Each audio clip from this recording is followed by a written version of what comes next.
My mother Linda's voice cut through the warm living room like a blade of ice. Only good children deserve presents, sweetheart.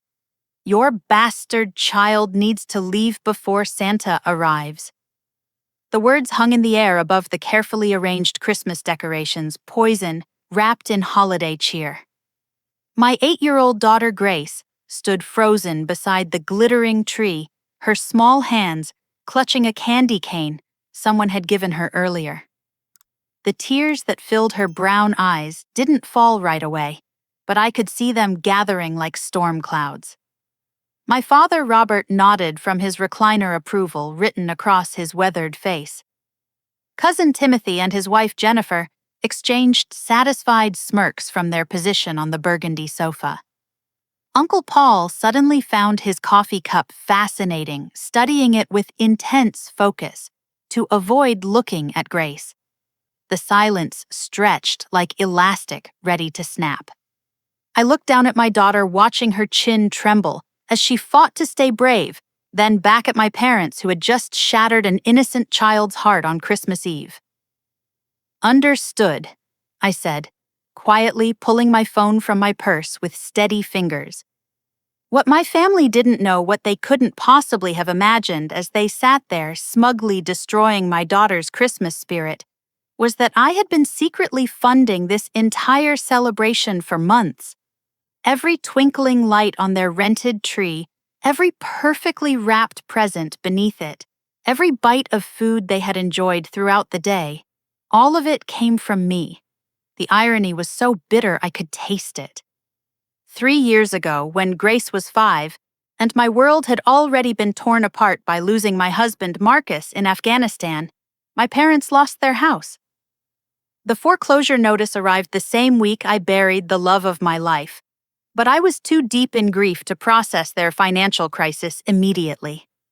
By the time I surfaced enough to help, they had already moved into a cramped 2-bedroom apartment across town, their pride too wounded to ask their daughter for assistance directly. So I helped quietly. The marketing director position at Henderson and Associates paid me $120,000 annually, plus bonuses that often pushed my income well into 6 figures. While my parents struggled to make rent and put food on their table, I systematically took over their expenses without them knowing.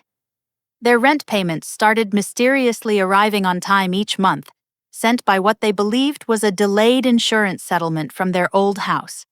Their health insurance premiums, car payments, even their utility bills, all covered by carefully crafted stories about bureaucratic mix-ups and delayed paperwork. For 3 years, I watched them slowly rebuild their confidence and sense of security, never knowing their daughter was the foundation beneath their feet. I told myself it was worth it to see them happy, to give grace grandparents who weren't consumed by financial stress. But today, listening to my mother call my precious child a bastard, I realized I had been funding my own family's ability to judge and reject us. The house we were currently sitting in wasn't theirs either, though they didn't know that. I had rented it specifically for the holidays, a beautiful colonial with bay windows and a fireplace, the kind of home they lost but still dreamed about. Yesterday, I personally hung every garland, positioned every poinsettia, and arranged every ornament while they were out shopping with my money at stores they could now afford to browse. Grace sat alone in the corner, now her red velvet dress a splash of color against the cream-colored walls. The dress I bought her in the house I rented, surrounded by decorations I purchased, while family members I financially supported told her she didn't belong. I scrolled through my phone contacts, past names that could change everything in minutes. The caterer who would deliver a $20,000 feast at 6 o'clock.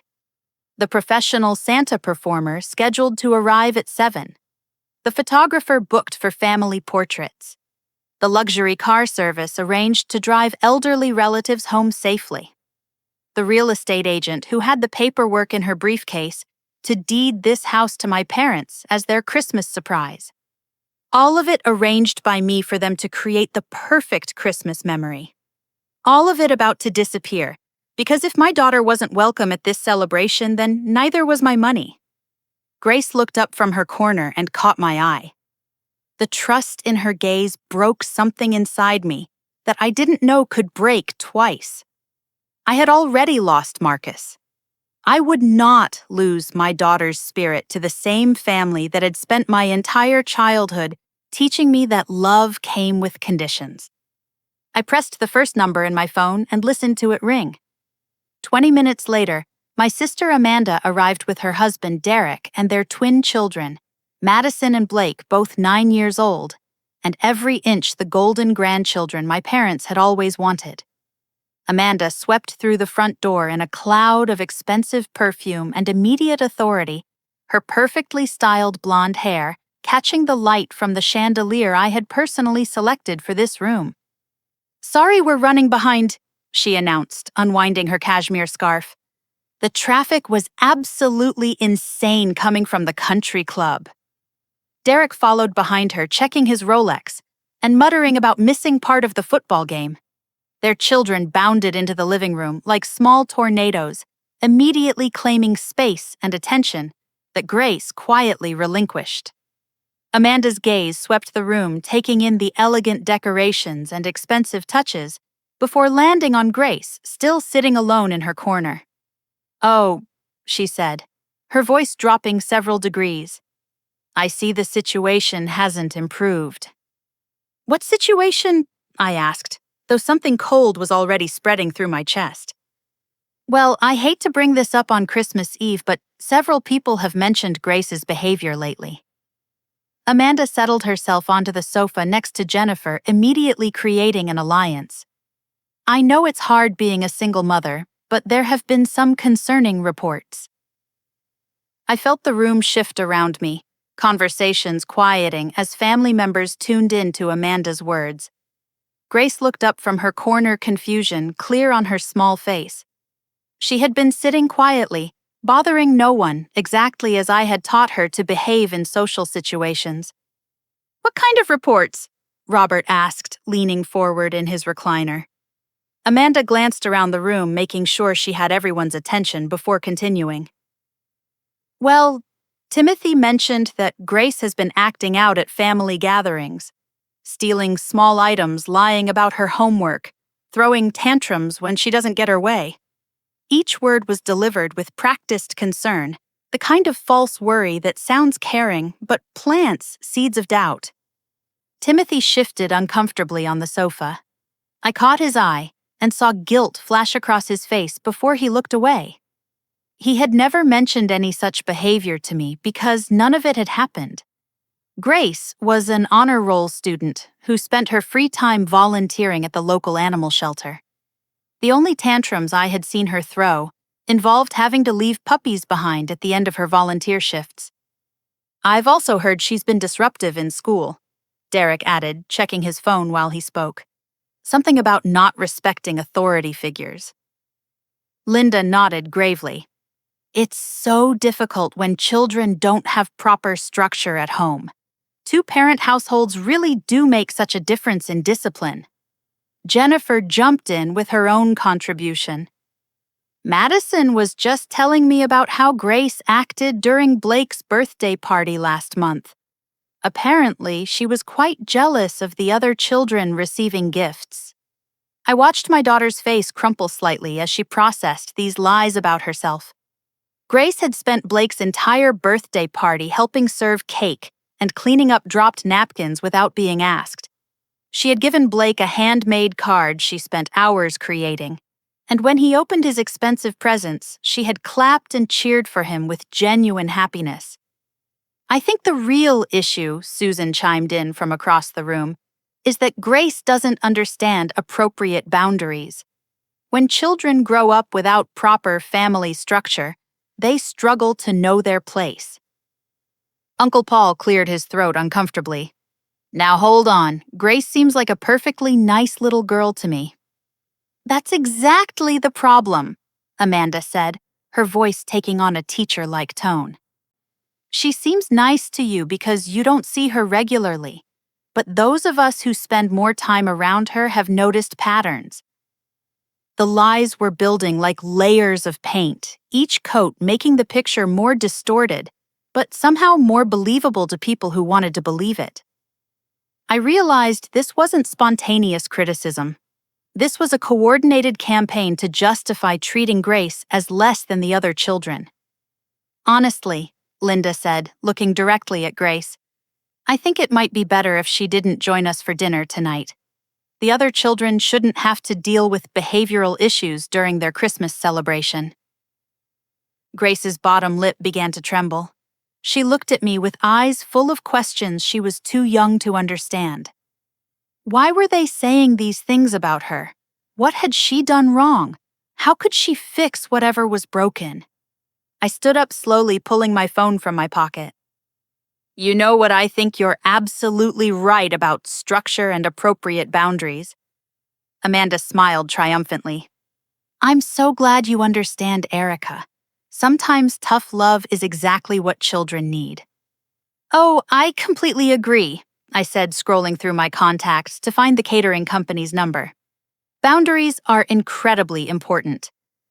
As I walked toward the hallway to make my first phone call, I heard Jennifer telling Grace that troubled children shouldn't handle good dishes, and Susan suggesting that maybe Grace could eat in the kitchen while the real family enjoyed their meal together. What they didn't understand was that they were about to learn exactly what boundaries looked like when someone finally enforced them. Standing in the hallway outside the living room, listening to my family continue their character assassination of my 8-year-old daughter, I began to dismantle their Christmas with the same precision I used to build marketing campaigns that generated millions in revenue. First call. Good afternoon, Premier Catering Services. This is Erica Henderson.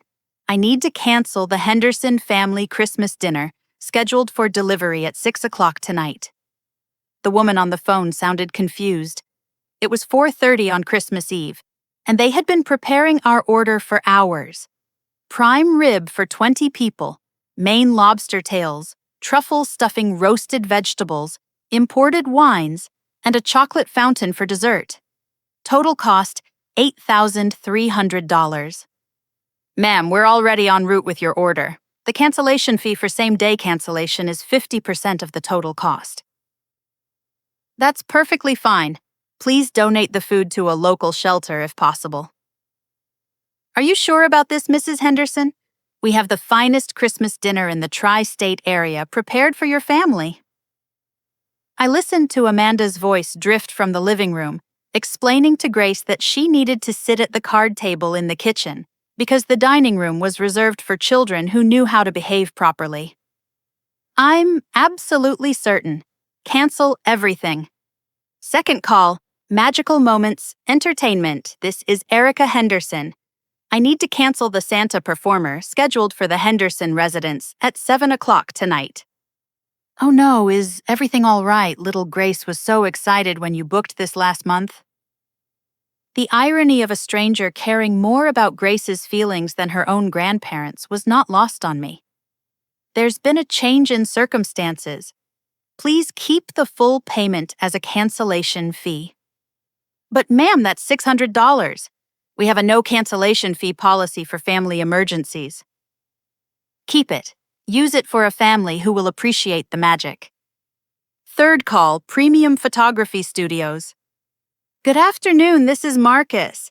Are you calling about tonight's Christmas family portrait session? Yes, I need to cancel the Henderson family booking. Ma'am, we have our photographer already preparing equipment for an 8 o'clock shoot. These holiday sessions are booked months in advance. Through the archway, I watched Linda carefully rearranging the wrapped presents under the tree, moving all the gifts marked "From Erica" to the back, where Grace couldn't see them. Every single expensive present for Timothy's children, every bottle of wine the adults had been enjoying, every gourmet treat they had been snacking on all day. All purchased by the mother of the child they deemed unworthy of Christmas. Cancel it. Send the invoice for the full amount. Fourth call, Luxury Transport Services. This is David. How can I help you? I need to cancel the car service scheduled to pick up several elderly passengers from the Henderson Christmas gathering tonight. The 8:30 pickup for 4 passengers going to different addresses across the city. That's correct. Robert was in the middle of promising his sister, Dorothy, and her husband, Frank, that they wouldn't have to worry about getting home safely after the celebration. At 82 and 85, respectively, they no longer drove at night, especially during winter weather. The luxury transport service included professional drivers and heated vehicles equipped for elderly passengers. Without it, my family would be stuck figuring out how to get them home safely, or Dorothy and Frank would have to leave the party early. Are you certain, ma'am, the weather forecast shows possible snow tonight? I'm certain. Fifth call, Henderson Real Estate Group. Merry Christmas Eve. Erica. Please tell me you're not calling to delay the closing paperwork. Sarah Martinez had been my real estate agent for 6 months, helping me navigate the purchase of a beautiful 3-bedroom house in Maple Heights, the neighborhood where my parents had always dreamed of living. The closing was scheduled for December 26th, with the deed to be presented as a Christmas surprise. The house cost $230,000, which I was paying for in cash, using Marcus's life insurance money combined with my own savings. I'm calling to cancel the purchase, Sarah. The silence on the other end lasted so long I thought the call had dropped. Erica, are you serious? We're less than 48 hours from closing. You'll lose the earnest money, and there could be legal complications with the sellers. How much will it cost to walk away completely? Probably around $15,000 in various fees and penalties.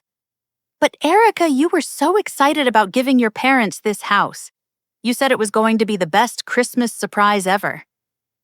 From my position in the hallway, I watched Grace accept a cup of apple cider from Uncle Paul, the only adult who had shown her any kindness since the cruelty began. She thanked him politely, exactly as I had taught her, and he patted her shoulder gently before Susan shot him a disapproving look. Sarah, I need you to also contact the rental management company for the property my parents currently live in. I want to terminate their lease. Erica, what's going on that will leave them homeless? Just handle the paperwork. Send me the bills.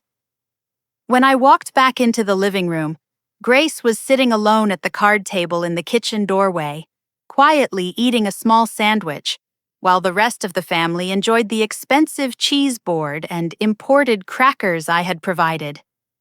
She looked up when she saw me and smiled hopefully, as if maybe things might get better now that I was back. I smiled back at her, the first genuine expression of warmth I had felt all day. Amanda was holding court in the living room, explaining to Timothy and Jennifer how important it was to maintain standards in family gatherings. Children need to understand that privileges are earned through good behavior. Grace needs to learn that there are consequences for not meeting expectations. Robert nodded along. Your mother and I have been saying the same thing, Amanda. Structure and consequences build character. Linda was organizing the gift exchange schedule, making sure to clarify that Grace would not be participating in the main gift opening. She can watch, of course, but the presents are for children who have earned them this year. Derek checked his expensive watch again. What time is dinner supposed to arrive? I'm getting hungry and the game starts at 7. Oh, it should be here any minute, Linda assured him. I arranged for something really special this year. I remained quiet, checking my phone for confirmation messages from the various service providers I had just canceled. Everything was proceeding exactly as planned. Timothy's children were getting restless, asking repeatedly when Santa would arrive and when they could open presents. Madison kept looking toward the kitchen, where Grace sat alone occasionally, whispering questions to her mother about why her cousin wasn't allowed to join them. Jennifer would shush her daughter and redirect her attention to the adults' conversation. But I caught the uncomfortable glances she kept shooting in Grace's direction. On some level, even she recognized that what was happening wasn't right. The beautiful irony was that my family was about to learn the difference between being provided for and being valued, between being supported and being cherished. They had spent years accepting my financial help while maintaining the right to judge my daughter's worthiness. That arrangement was about to end. At exactly 5:45, 15 minutes after my quiet, understood, the doorbell rang. Robert rose from his chair, straightening his sweater as he headed toward the front door. That must be the caterer. Perfect timing. He swung the door open with a smile, expecting to greet the delivery team, who would transform their Christmas dinner into the elegant feast he had been anticipating all day. Instead, he found Daniel Morrison, the owner of Premier Catering Services, standing on the front porch with a clipboard and a confused expression. Good evening, sir. I'm looking for Mrs. Erica Henderson. I need to confirm the cancellation for the Henderson Christmas dinner delivery. Robert's smile faded into bewilderment. What cancellation? We never ordered any catering service. Daniel checked his paperwork, adjusting his glasses as he read. According to my records, Mrs. Erica Henderson placed an order 3 weeks ago for a premium Christmas dinner package. 20 guests, prime rib Maine lobster tails, truffle stuffing, seasonal vegetables, imported wines, and a chocolate fountain. The order was canceled approximately 30 minutes ago. The living room fell silent except for the crackling of the fireplace. Every conversation stopped as family members turned their attention toward the front door. Linda hurried over, wrapping her arms around herself against the cold air flowing in from outside. There must be some mistake. We didn't order any catering. Daniel flipped through several pages on his clipboard. Ma'am, I have the credit card authorization, dietary restriction notes, and detailed delivery instructions all submitted by Erica Henderson. The total cost was $8,300. Amanda's mouth dropped open. $8,000 for dinner? Timothy stood up from the sofa, his face pale. Erica, did you order our Christmas dinner? All eyes turned to me as I walked slowly from the hallway into the living room, Grace trailing behind me like a small shadow. I thought I mentioned it. Must have slipped my mind. Jennifer's voice came out as barely a whisper. What exactly did you order, Daniel? Daniel consulted his notes again, clearly uncomfortable with the family tension, but professionally obligated to provide details. Let me see here. Herb, crusted prime rib with horseradish cream sauce. Butter poached. Maine lobster tails, truffle, and sage stuffing, roasted root vegetables with rosemary garlic, mashed potatoes, green bean, almondine, Caesar salad, with house-made dressing, fresh baked dinner rolls, and a chocolate fountain with seasonal fruits and pastries for dessert, plus a selection of wines, including a 20-year-old Cabernet Sauvignon and a vintage champagne for toasting. Derek ran his hands through his hair. 20-year-old Cabernet. Do you have any idea how much that costs per bottle? The wine package alone was $1,800, Daniel replied. Uncle Paul set down his coffee cup with shaking hands. Erica, why didn't you tell us you were providing Christmas dinner? Why didn't you tell me Grace wasn't welcome at Christmas dinner? I replied evenly. The question hung in the air like smoke. Linda's face flushed red as she realized the implications of what she had been saying about Grace, while simultaneously expecting to benefit from my generosity. Robert cleared his throat, trying to regain some authority over the situation. Well, surely there's been some misunderstanding. Can we just call them back and reinstate the order? Daniel shook his head sympathetically. I'm afraid that's not possible, sir. The food was already prepared and we've redirected it to the Community Hope Shelter downtown. They were thrilled to receive such a generous Christmas donation. Plus, our kitchen is now closed for the holiday weekend. Amanda stood up abruptly, panic creeping into her voice. What are we supposed to eat? I told Derek's parents we were having a gourmet Christmas dinner. They're driving 3 hours to get here. Timothy began pacing behind the sofa. Jennifer specifically requested the lobster because of her shellfish allergy treatment program. Her doctor said the high-quality protein would be good for her recovery. Jennifer grabbed Timothy's arm. What shellfish allergy treatment program? I never said anything about that. Timothy's face turned bright red as he realized he had been caught in a lie meant to justify their expectations of expensive food. Linda turned to me with desperation in her eyes. Erica, sweetheart, surely you can fix this. Just call them back and explain there was a family emergency or something. I already explained the situation to them, I said, calmly. They understood completely. Before anyone could respond, my phone rang. I glanced at the caller ID and answered immediately. Hello, this is Erica. Mrs. Henderson, this is Jennifer from Elegant Events Rental. I'm calling to confirm the cancellation of your chair and table rental for tomorrow's extended family Christmas gathering. The family's heads turned toward me like flowers following the sun. Robert's voice cracked as he asked, What extended family gathering? I covered the phone's mouthpiece. The one you're hosting tomorrow for 35 relatives? Or we're hosting. Past tense now. Amanda sank back onto the sofa. 35 people. We can't fit 35 people in that little apartment where they actually live.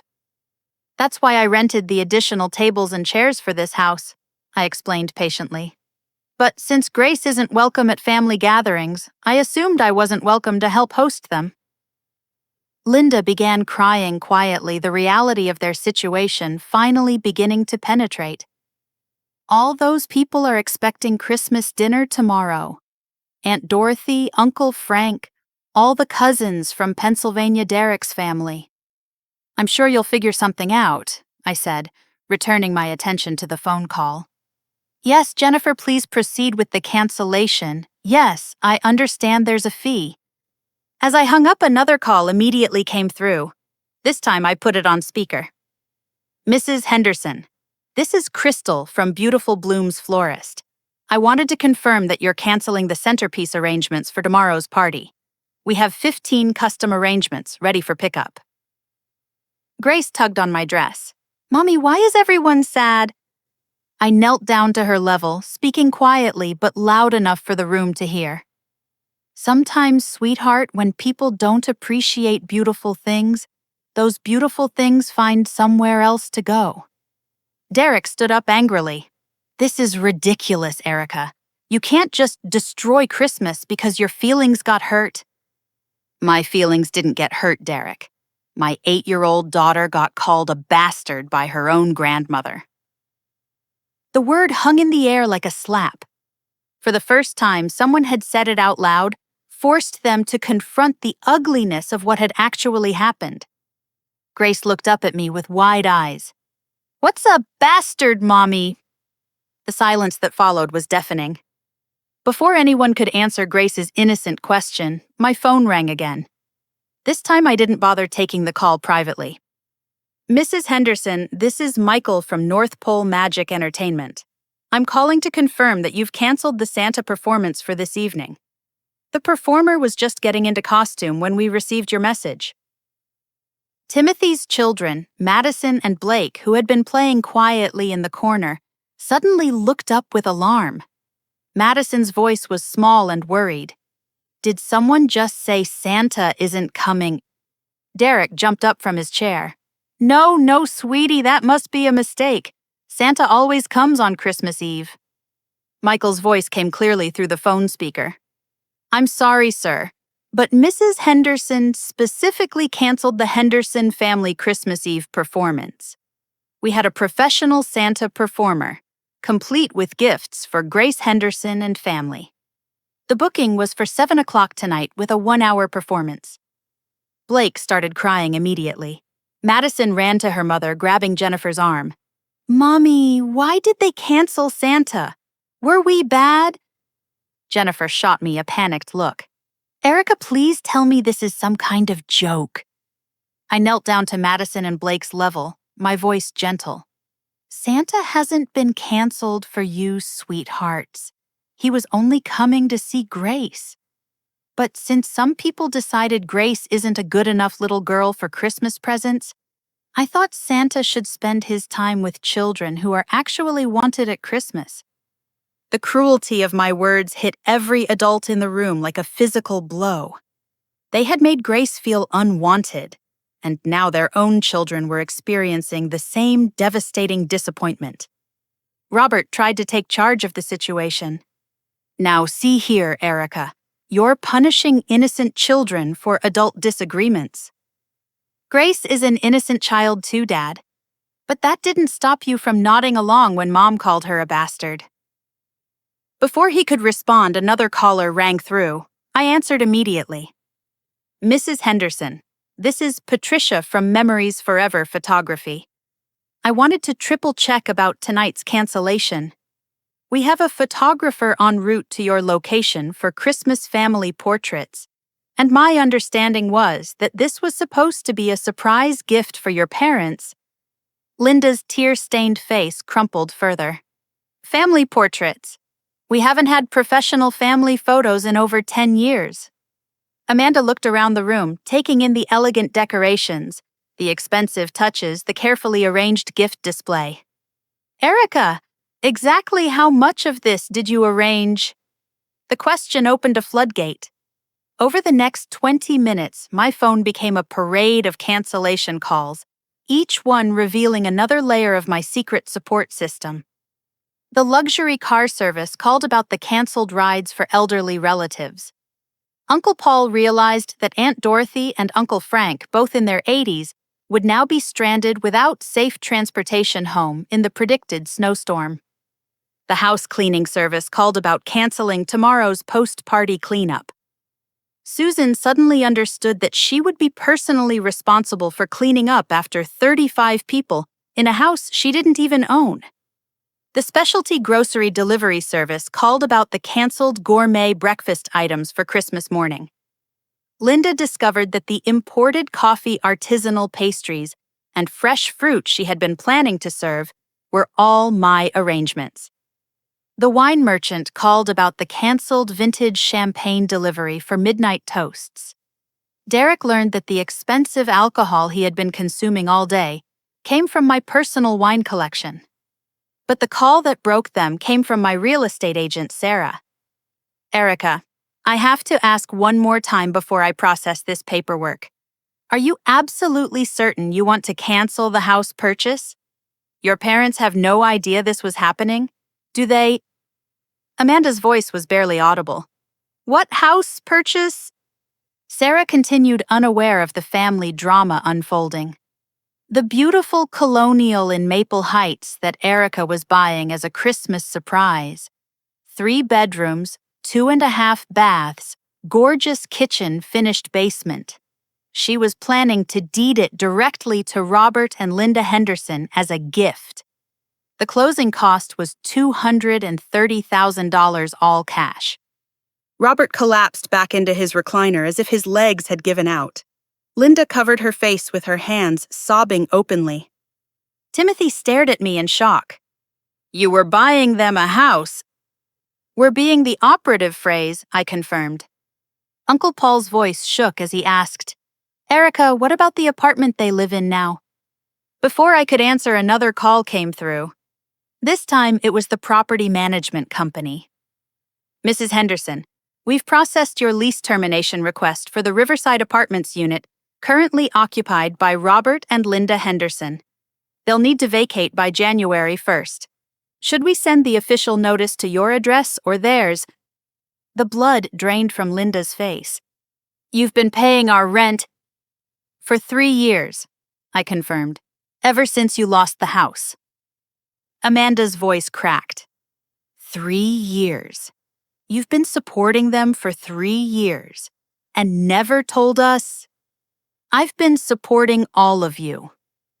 I walked over to the gift pile under the tree, pointing out tags as I spoke. Madison's art classes I pay for those through what you think is a scholarship. Blake's soccer league fees. Also me. Timothy, your health insurance when you were between jobs last year. Me again. Derek, who do you think co-signed the loan that saved your business? Derek shook his head in denial. That loan came from Robert. He said he had savings. Robert's face was gray with shame. I've never had that kind of money to lend. Erica, she just told me to tell people it came from me, so you wouldn't feel like charity cases.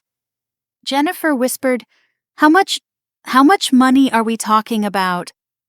I pulled out my phone and opened my banking app, scrolling through 3 years of payments. Rent, insurance, utilities, car payments, medical bills, school fees, business loans, gifts, dinners, vacation funds. Roughly $350,000 over the past 3 years. The room fell completely silent, except for the sound of Linda crying. Grace, who had been standing quietly beside me throughout this revelation, finally spoke up in her small voice. Mommy, are we poor now? Amanda laughed bitterly through her tears. Sweetheart, we're the ones who are about to be poor. Uncle Paul stood up slowly, his face etched with shame. Erica, we had no idea. If we had known what, Uncle Paul? That the child you were all happy to reject was being supported by someone you've been happy to accept money from. Timothy tried to find words. We never meant for it to go this far. It's just that, Grace. Grace what? I interrupted. Grace is polite, gets straight as volunteers at the animal shelter helps elderly neighbors with groceries, and hasn't said one unkind word to anyone here despite being treated terribly all day. What exactly is wrong with Grace? Jennifer's voice was small. We thought Amanda said there were behavioral problems. I turned to Amanda, my voice deadly calm. What behavioral problems exactly? Give me one specific example. Amanda couldn't meet my eyes. There were reports. What reports? From whom? Grace's teachers, her volunteer coordinator, her pediatrician, because I can show you glowing recommendations from all of them. The house of lies Amanda had built crumbled under the weight of one simple demand for specifics. Derek checked his watch nervously. Look, maybe we all just got a little carried away. It's Christmas Eve, emotions run high. You're right, I agreed. It is Christmas Eve. And my daughter just learned that her own family thinks so little of her that they'd rather see her sit alone in a corner than celebrate with them. But don't worry, we won't be a problem much longer. Grace tugged on my dress again. Mommy, are we leaving? Yes, sweetheart, we're going somewhere we're appreciated. As if on cue, the doorbell rang again. This time when the doorbell rang, it wasn't another service provider calling to confirm cancellations. It was my property manager, Janet Williams, standing on the front porch with a briefcase full of documents. Robert opened the door cautiously, his face still pale from the financial revelations of the past hour. Good evening, Mr. Henderson. I'm looking for Mrs. Erica Henderson. We need to discuss the lease termination for your current residence and the situation with this rental property. Amanda stood up sharply. What situation with this rental property? Janet stepped inside, shaking snow from her coat. Well, Mrs. Henderson has requested immediate termination of your lease at Riverside Apartments, effective January 1st. She's also canceling the lease on this house, which means you'll need to be out by tomorrow evening. The temperature in the room seemed to drop 20 degrees. Linda's voice came out as a whisper. This house is a rental, too. Janet nodded, consulting her tablet. Mrs. Henderson arranged a month-long rental specifically for the holidays. Full furnishing premium decorating package, the works. She wanted to give you a chance to experience the kind of home she was planning to purchase for you permanently. Timothy ran his hands through his hair frantically. Wait, so not only are we losing the house she was buying us, but we're also losing the apartment we live in now? That's correct. Additionally, Mrs. Henderson was covering the security deposits, utility connections, and insurance for both properties. Derek stood up abruptly, anger replacing shock. This is insane, Erica. You can't just make your whole family homeless because you're having a tantrum. Janet's eyebrows rose. I'm sorry, did you say tantrum? Mrs. Henderson is terminating financial support she's been providing voluntarily for years. That's not a tantrum, that's a business decision. Uncle Paul's voice shook as he addressed me directly. Erica, please think about what you're doing. Your parents are in their 60s. Linda has health issues. Where are they supposed to go on such short notice? I looked at Grace, who was standing quietly beside me, still trying to process why everyone seemed so upset. Uncle Paul, where was Grace supposed to go when you all decided she wasn't welcome at Christmas dinner? Susan tried a different approach. Surely there's some middle ground here. Maybe Grace could apologize and... Apologize for what? I cut her off. For existing, for being born to parents you didn't approve of, for having the audacity to want to celebrate Christmas with her family. Janet cleared her throat uncomfortably. I hate to interrupt, but there are several other matters we need to discuss.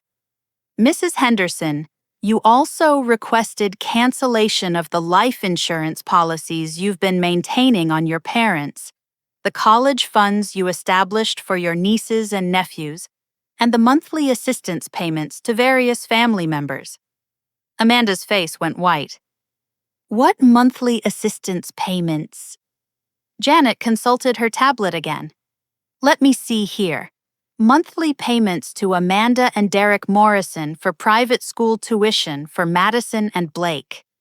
Monthly payments to Timothy and Jennifer Henderson for health insurance premiums. Monthly payments to Robert and Linda Henderson for supplemental retirement income. Monthly payments to Paul and Susan Henderson for prescription medication costs. The list continued for several minutes, each item another revelation of how deeply my financial support had penetrated their lives. Timothy's voice cracked. Erica, Madison, and Blake will have to leave private school. They'll lose their friends, their teachers. Grace has to leave her family Christmas celebration, I replied. I guess we're all learning about loss today. Jennifer broke down completely. Please, Erica, we're begging you. We'll do anything. We'll apologize to Grace. We'll... Apologize, I interrupted. You want to apologize now after you called my daughter a bastard? After you made her sit alone while you enjoyed the Christmas celebration I funded? After you told a room full of people that she steals and lies and doesn't deserve to be treated like family? Linda struggled to her feet, tears streaming down her face. Erica, please, she's our granddaughter too. We love her. Love her. The words came out harder than I intended. You have a funny way of showing love, Mom. You spent the entire day telling her she wasn't good enough, wasn't welcome, didn't belong. And you did it while eating food I bought in a house I rented, wearing clothes I helped you afford. Robert tried one last desperate appeal to authority. I'm your father, Erica. Family doesn't abandon family. You're absolutely right, Dad. Family doesn't abandon family. I knelt down and put my arm around Grace, which is why I'm choosing my daughter over people who would abandon her on Christmas Eve. Grace looked up at me with those big brown eyes that reminded me so much of Marcus. Mommy, why is everyone crying? Because, sweetheart, sometimes grown-ups make very bad choices and then feel sad when they have to live with the consequences. Janet finished gathering her paperwork. Mrs. Henderson, I'll need you to sign these termination documents. The lease for this property ends tomorrow at noon, and the Riverside Apartments lease ends January 1st. All utility transfers back to the tenants' names will need to be completed by... Wait, Derek interrupted desperately. What about the college funds you mentioned? Those are for our children's futures. Those funds will be redirected to establish a scholarship program for children of military families I replied. Children like Grace, whose fathers died serving their country and whose families actually support them. Amanda collapsed onto the sofa, the full weight of their situation finally hitting her. We can't afford the apartment rent without your help. We can't afford the kids' school, their activities, our insurance. We can't afford anything. Maybe you should have thought about that before deciding my daughter wasn't worth treating with basic human decency. Timothy tried one more approach. What if we all went to family counseling? What if we committed to changing how we treat Grace?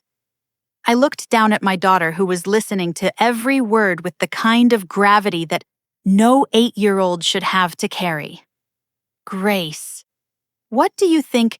Do you want to keep trying to be part of a family that has to go to counseling to learn how to be nice to you? Grace considered this with the serious thoughtfulness that made her teachers love her, and her volunteer supervisors request her specifically. Mommy, I think if people have to learn how to love me, they probably don't really love me. The wisdom in those words hit every adult in the room like a physical blow. Janet finished packing her briefcase. I'll leave these documents on the table for your signature, Mrs. Henderson. The keys to this property can be left on the counter tomorrow when you vacate. As she headed toward the door, Linda made one final desperate plea. Erica, please, it's Christmas Eve. Surely there's room for forgiveness on Christmas Eve. I took Grace's hand and looked around the room at the family that had shaped my childhood with conditional love and criticism disguised as concern. You know what, Mom? You're absolutely right about Christmas Eve. It's a night for miracles and second chances. Hope flickered in every face. The miracle is that Grace finally gets to see what a real family Christmas looks like. And the second chance belongs to you. Take the next year to figure out how to be the grandparents she deserves. When you can prove you've learned to love her unconditionally, call me. I pulled my car keys from my purse as the doorbell rang one more time. The final ring of the doorbell brought a sound that made Grace's entire face light up with joy. Through the front windows, we could see the warm yellow glow of car headlights and hear familiar voices calling out Christmas greetings.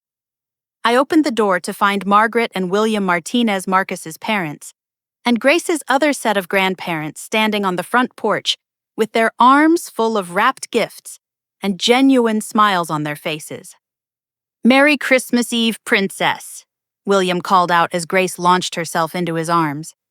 Did you think we forgot about our cookie decorating party? Margaret stepped forward and embraced both Grace and me in a warm hug that smelled like vanilla and cinnamon. We've been baking all day, sweetheart. Snickerdoodles, chocolate chip, and sugar cookies shaped like Christmas trees, just waiting for you to decorate them. The contrast between Margaret's unconditional warmth and my own mother's cold rejection was so stark, it felt like stepping from winter into spring. Grandpa William, did Snowball have her puppies yet? Grace asked excitedly, bouncing in his arms. She did indeed, 5 beautiful golden retriever puppies, and they're just starting to open their eyes. I thought maybe tomorrow we could let you name them. Behind me, I could hear the stunned silence from my family as they witnessed Grace transform from the quiet, hurt child they had rejected into the bright, beloved granddaughter she had always been to the Martinez family. Margaret looked past me into the living room, taking in the tear-stained faces and obvious tension. Her expression shifted to one of protective concern. Erica, honey, is everything all right here? Before I could answer, my phone buzzed with a text message. I glanced at it and couldn't help but smile. Grace, do you remember Dr. Sarah from the animal shelter? Grace nodded enthusiastically. She's the veterinarian who taught me how to feed the baby kittens. She just texted me. They have a litter of rescue puppies that need foster families for Christmas week. She wondered if we might be interested in helping. Grace's eyes went wide with wonder. Really, We could have Christmas puppies. William chuckled. Well, it sounds like you have quite the Christmas adventure planned. Are you two ready to come home with us? More than ready, I replied, squeezing Grace's hand. As we gathered our coats, Amanda stood up shakily from the sofa. Erica, please wait. Can't we talk about this? Can't we figure out some way to fix this? I turned back to address the room one final time. You want to know how to fix this? I'll tell you exactly how. I pulled a business card from my wallet and set it on the coffee table. This is my lawyer's card. When you've completed 6 months of family counseling focused on learning how to love unconditionally, call him. When you can demonstrate that you understand the difference between supporting a child and controlling them, call him. When you can prove that your love doesn't come with conditions and requirements, call him. Robert struggled to stand, his voice broken. 6 months, Erica, that's so long. We'll miss Grace growing up. Grace has already missed years of feeling truly loved by her father's side of the family, I replied. 6 months of you learning how to be better grandparents seems like a small investment in comparison. Linda wiped her tears with trembling hands. How do we even begin? How do we learn to undo the damage we've caused? Margaret, still holding Grace, spoke up quietly. You begin by understanding that love isn't about what a child can do for you, or how they reflect on you. Love is about seeing who they are and cherishing that person completely. William added gently, Grace is an extraordinary little girl. She's kind, intelligent, creative, and generous. Any family would be blessed to have her love. The question is whether you can learn to be worthy of it. Uncle Paul finally found his voice. What about all the financial support? What happens to everyone now? I looked around the room at the adults who had spent years accepting my help while maintaining their right to judge my daughter. You figure it out, just like Grace has had to figure out why her own family would reject her on Christmas Eve. Just like I had to figure out how to raise a child alone after Marcus died. Just like every family figures things out when they don't have someone secretly solving all their problems. Timothy's voice was desperate. But the children, Erica. Madison and Blake, they don't understand any of this. They'll suffer too. You're right, I agreed. Children do suffer when the adults in their lives make poor choices. Grace has been suffering that reality all day. The difference is, your children have parents who love them unconditionally. Grace deserves that too. Jennifer tried once more. What about holidays? What about birthdays? What about being a family? Grace looked up from William's arms and spoke with the clarity that children often possess when adults lose their way. A family is people who love you even when you make mistakes, and who never make you feel bad for being yourself. That's what Grandpa William and Grandma Margaret do. That's what my mommy does. The simple truth of her words left the room speechless. Margaret kissed the top of Grace's head. Sweetheart, are you ready to go home and decorate those cookies Cousin Sophia made your favorite flan? And Uncle Miguel brought his guitar for Christmas carols. Can we make extra cookies for the rescue puppies' foster families? Grace asked. That's a beautiful idea, William replied. We'll make dog-shaped cookies for the people and puppy-safe treats for the dogs. As we headed toward the door, Linda made one final attempt. Grace, sweetheart, can Grandma have a hug goodbye? Grace looked up at me for guidance. I knelt down to her level. It's your choice, baby girl. You get to decide who you want to hug and who you want to spend your energy loving. Grace considered this carefully, then walked over to Linda. Grandma, I love you, but you hurt my feelings really badly today. Maybe when you learn how to love me better, we can hug again. The wisdom and grace in her response left Linda sobbing quietly into her hands. As we walked out to the Martinez family car, I heard Derek behind us asking desperately, how do we even start to afford rent and insurance and everything without Erica's help? Amanda's voice carried clearly through the open door.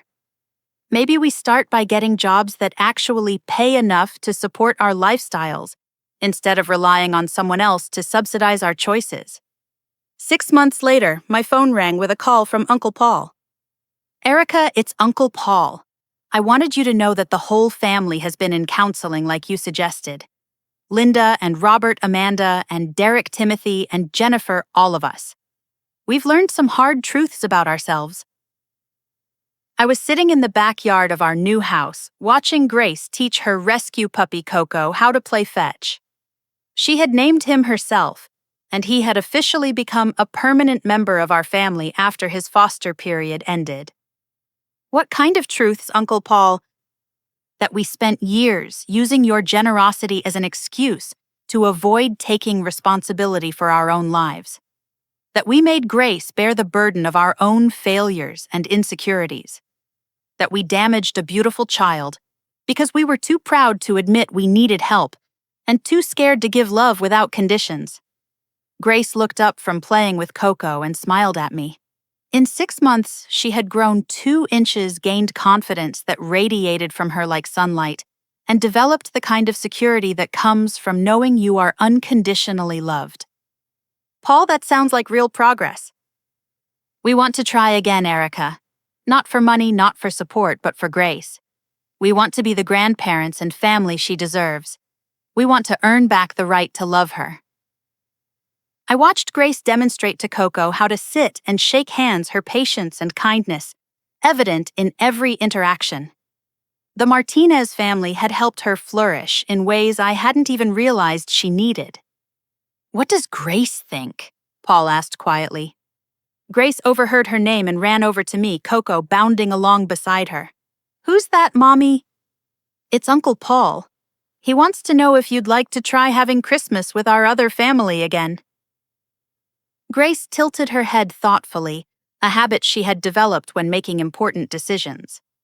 Did they learn how to love without being mean? I put the phone on speaker. Grace wants to know if you learned how to love without being mean. Paul's voice was thick with emotion. We're still learning, sweetheart, but we understand now that love means celebrating who you are, not trying to change you into someone else. We understand that being family means choosing each other every day, especially on the hard days. Grace considered this seriously. Can Coco come to Christmas too? And Grandpa William and Grandma Margaret? I don't want to choose between families anymore. Of course, Paul replied immediately. We want to meet all the people and puppies who make you happy. I looked at my daughter who had grown from a child, afraid to take up space, into a young girl who knew her worth and insisted on it. Grace, what do you think? Should we give them another chance? Grace picked up Coco and considered the question with the gravity of a judge. I think people deserve second chances if they've done the work to earn them. But they have to be nice to everyone, not just me, and they have to mean it. Paul's voice came through the speaker with absolute sincerity. We mean it, Grace. We've learned that real families don't just include people who are easy to love. Real families figure out how to love all their members, especially the most precious ones. 6 months later, we had Christmas at the Martinez house with both families present. I watched Grace move confidently between her 2 sets of grandparents, teaching Coco tricks, helping serve dinner, and accepting compliments, and love with the grace of a child who knows she is valued. Linda approached me as I was helping clear dishes. Erica, I need you to know how sorry I am, not just for what we said to Grace, but for all the years we made you feel like your love wasn't enough. I looked across the room where Grace was showing Robert how Coco could roll over and play dead, both of them laughing with genuine joy. The amazing thing about children, I replied, is that they can forgive almost anything if they see real change. Grace didn't need us to be perfect. She just needed us to choose her. Amanda joined our conversation, her own growth evident in her posture and voice. We spent so many years focused on what we thought we deserved that we forgot to pay attention to what Grace deserved. Thank you for protecting her when we were too broken to do it ourselves. As the evening wound down, Grace curled up between Margaret and Linda on the sofa, both grandmothers reading her a Christmas story, while Coco napped at their feet. The sight of genuine love replacing conditional acceptance felt like the best Christmas miracle I could have asked for. Before bed that night, Grace looked up at me with eyes full of contentment. "Mommy, do you know what I learned this Christmas?" "What's that, sweetheart?" "I learned that love isn't something you have to earn or be good enough for. Love is something people choose to give you because they think you're wonderful just the way you are." As I tucked her in, surrounded by the warmth of a family that had learned to choose love over judgment, I realized that sometimes the greatest gift you can give your child is the courage to walk away from those who don't see their worth, and the wisdom to return when real change makes love possible. The last lesson Grace taught all of us that Christmas was perhaps the most important one, that children don't need perfect families, but they do need families who are willing to grow and change and choose love every single day. Now, I want to ask you something that's been on my heart throughout this story. Have you ever had to make the difficult choice between protecting someone you love and maintaining relationships with family members who couldn't see their worth? Sometimes love requires us to set boundaries, even when it's painful. I'd love to hear your thoughts in the comments below about how you've navigated situations where you had to choose between peace and protection. If this story touched your heart or reminded you of the importance of unconditional love, please hit that like button and subscribe for more stories about real families facing real challenges. And if you know someone who needs to hear this message about choosing love over judgment, please share this story with them. Thank you for listening to Grace's story and mine. May your own Christmas celebrations be filled with the kind of love that sees worth in every family member, especially the smallest and most vulnerable ones. Until next time, choose love, choose protection, and remember that sometimes the most loving thing you can do is teach people how they deserve to be treated.